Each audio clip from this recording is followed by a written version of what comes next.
नमस्कार, YouTube channel शिक्षालय में आपका पुनः स्वागत है। मेरा नाम है रेणु यादव। अब हम ये जानने वाले हैं कि मोनोवैलेंट आयन क्या होते हैं।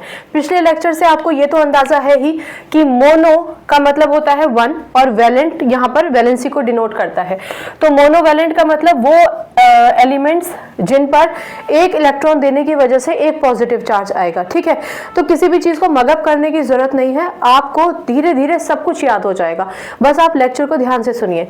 चलिए, तो इसमें बहुत सारे मोनोवैलेंट कैटायंस होते हैं। यहाँ पर ये समझ लीजिए कि कैटायन का मतलब ही होता है कि एलिमेंट ने अपना एक इलेक्ट्रॉन दिया है। एक दो एग्जांपल्स लेंगे, बाकी मैं आपको बताऊंगी कि कौन कौन से मोनोवैलेंट है। हाइड्रोजन एक ही इलेक्ट्रॉन है, तो एक इलेक्ट्रॉन है, इसको कोई और एलिमेंट मिल नहीं रहा जो इलेक्ट्रॉन इसका पूरा कर दे। आउटर मोस्ट शेल में, के शेल में 2 इलेक्ट्रॉन दे दे, ये अपना एक इलेक्ट्रॉन दे देता है, H पॉजिटिव हो जाता है। सोडियम का केस हमने पिछले लेक्चर में भी डिस्कस किया था। एटॉमिक नंबर 11, कॉन्फ़िगरेशन 2, 8 और 1। आउटर मोस्ट शेल में होने चाहिए 8, कौन देगा? ये भी अपना इलेक्ट्रॉन दे देता है और अपना एक इलेक्ट्रॉन देकर खुद को स्टेबल कर लेता है। क्योंकि इसने एक इलेक्ट्रॉन दिया है तो इसलिए सोडियम भी हो जाता है Na पॉजिटिव। ऐसे ही एक एलिमेंट है लिथियम, उसका एटॉमिक नंबर 3 ही है, सिर्फ ओनली 3।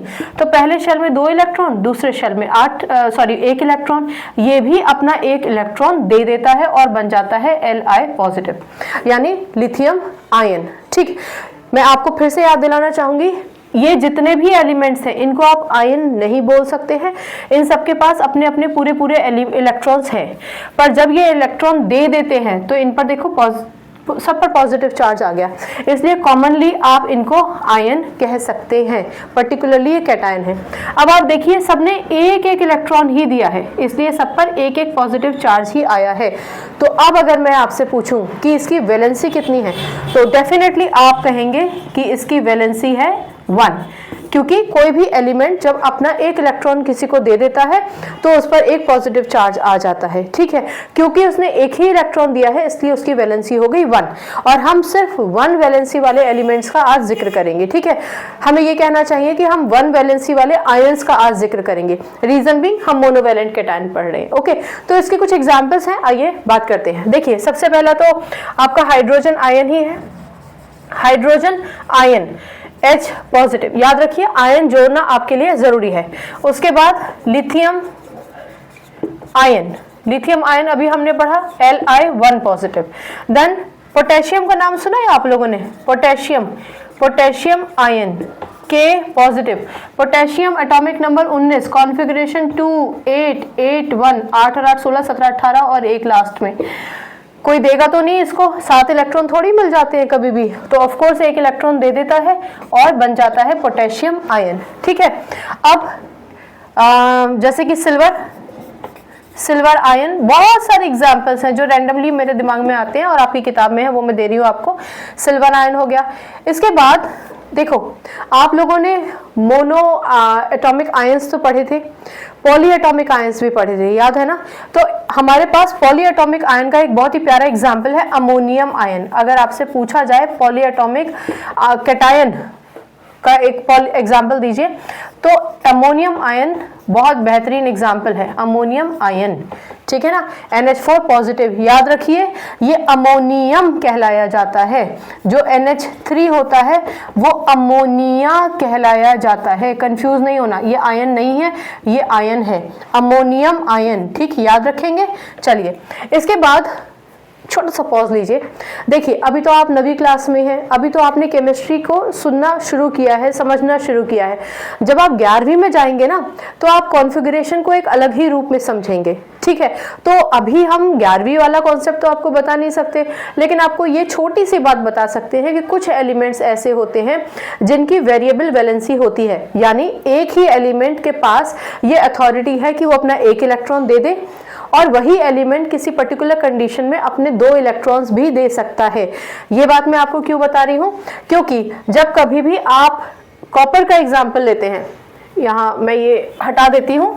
ठीक है, देखिए, जब कभी भी आप कॉपर का एग्जाम्पल लेते हैं तो कॉपर आपको मोनोवैलेंट में भी मिलेगा, डाईवैलेंट में भी। कहने का मतलब है कि जो कॉपर आयन होते हैं हम इसको बोलते हैं copper ion, COPPER, copper 1 ion.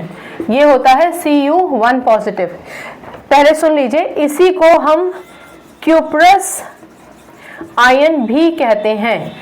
अब ये बहुत ध्यान देने वाली बात है। मैंने आपको बताया कि कॉपर आयन आप मोनोवैलेंट आयन में भी पढ़ेंगे और कॉपर आयन को भी आप डाइवैलेंट आयन में भी पढ़ेंगे, क्योंकि कॉपर वेरिएबल वैलेंसी दिखाता है। वेरिएबल वैलेंसी दिखाता है। वेरिएबल वैलेंसी आपसे नहीं पूछा जाएगा। मैं सिर्फ आपको बता रही हूँ कि आप एग्जाम लिखते वक्त मोनोवैलेंट आयन में अगर Cu1 पॉजिटिव लिखा है तो आप घबराइए मत, आपने ठीक लिखा है। डाइवैलेंट में भी अगर आप कॉपर Cu2 पॉजिटिव लिखे उस समय तो घबराइए मत, आपने ठीक लिखा है, क्योंकि कॉपर उन एलिमेंट्स में से है जो वेरिएबल वैलेंसी दिखाता है। इसका रीजन हम अभी नहीं पढ़ेंगे, 11वीं में पढ़ेंगे, ठीक है। तो Cu1 पॉजिटिव नाम है इसका क्यूप्रस आयन। जैसे कॉपर का केस है ऐसे ही मरकरी का केस है। मरकरी को भी आप मरकरी ब्रैकेट में रोमन्स में 1 आयन लिखते हैं और इसके आगे लिखते हैं Hg1 पॉजिटिव, ठीक है ना। मरकरी का सिंबल होता है Hg1 पॉजिटिव, इसी को आप लिखते हैं मर्क्यूरस आयन। ये जो 1 है ना यहाँ पर 1, ये 1 इसको इंडिकेट करता है कि एक ही पॉजिटिव चार्ज है। ये 1 चार्ज को इंडिकेट करता है, ठीक है ना। अगर आप मर्क्यूरी 1 आयन नहीं लिखना चाहते तो आप मर्क्यूरस आयन भी लिख सकते हैं, आप कॉपर आयन भी लिख सकते हैं, पर आपको Cu1 पॉजिटिव या फिर आप मर्क्यूरी आयन भी लिख सकते हैं, आपको Hg1 पॉजिटिव लिखना होगा।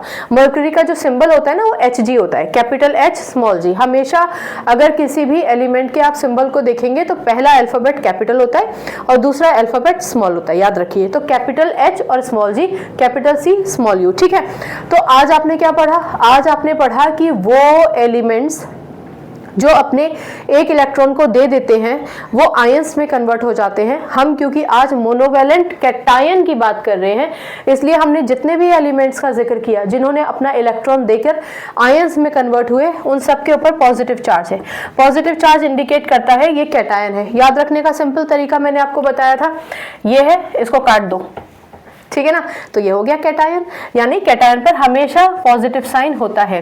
तो ये कुछ एग्जांपल्स हैं। हाइड्रोजन भी मैं यहाँ लिख देती हूँ, हाइड्रोजन आयन, ठीक है। ये कुछ एग्जांपल हैं। अगर आपसे कुछ एग्जांपल्स पूछे जाएं मोनोवैलेंट कैटायन के, तो आप इनमें से कोई भी लिख सकते हैं। अगर मोनोवैलेंट पॉलीएटॉमिक कैटायन पूछा जाए तो फिर आप अमोनियम आयन का जिक्र कर सकते हैं। कॉपर आयन आप लिख सकते हैं, ये भी लिख सकते हैं। अगर आप ये 1 ना भी लिखे 1% तो मुझे लगता नहीं कि 9th स्टैंडर्ड में आपके कोई नंबर काटेगा, क्योंकि आप चार्ज तो 1 पॉजिटिव ही दिखा रहे हैं ना दोनों तरफ। वैसे जनरली बता देती हूँ, उसको लिखने का तरीका ये होता है, पहले एलिमेंट का नाम लिखिए, फिर रोमन में 1 लिखिए अगर एक ही चार्ज है, और आयन लिख दीजिए, या फिर क्यूप्रस या फिर मर्क्यूरस। मर्क्यूरी के लिए मर्क्यूरस, कॉपर के लिए क्यूप्रस, ठीक है। आई होप आपको समझ में आ गया होगा। तो मोनोवैलेंट आयन समझ में आ गए, ये पूछा जा सकता है, 1 नंबर में पूछा जा सकता है, इसलिए इसको ध्यान रखिए। मैं फिर आपको बता दूं, मोनो का मतलब होता है एक, और वैलेंट यहाँ पर वैलेंसी से निकला है, ठीक है। इन सारे एलिमेंट्स की वैलेंसी 1 है, मैंने आपको बिगनिंग में ही समझाया, तो इस बात का आप याद रखिए। वैलेंसी क्या होता है? कोई भी एलिमेंट जितने इलेक्ट्रॉन देता है या जितने इलेक्ट्रॉन लेता है वो वैलेंसी होती है। इस समय हम सिर्फ देने वालों की बात कर रहे हैं, इसका मतलब हम कैटायन की बात कर रहे हैं। तो आई होप आपको सब कुछ याद आ गया होगा। फिर भी अगर कोई कंफ्यूजन है तो मुझसे पूछ लीजिए। बाकी केमिस्ट्री से अपनी केमिस्ट्री अच्छी बनाइए, शिक्षा ले आइए, अपना ख्याल रखिए, खुश रहिए, सकारात्मक रहिए, आपकी जय हो, ऐसा सोचिए। ईश्वर आपको अलग अलग तरीके से, ऊपर वाला परवरदिगार आपको अलग अलग तरीके से ऐसे रास्ते देगा जहां से आपका जय गान का या जय होने का जो सपना है वो पूरा हो जाएगा, ठीक है। नमस्कार।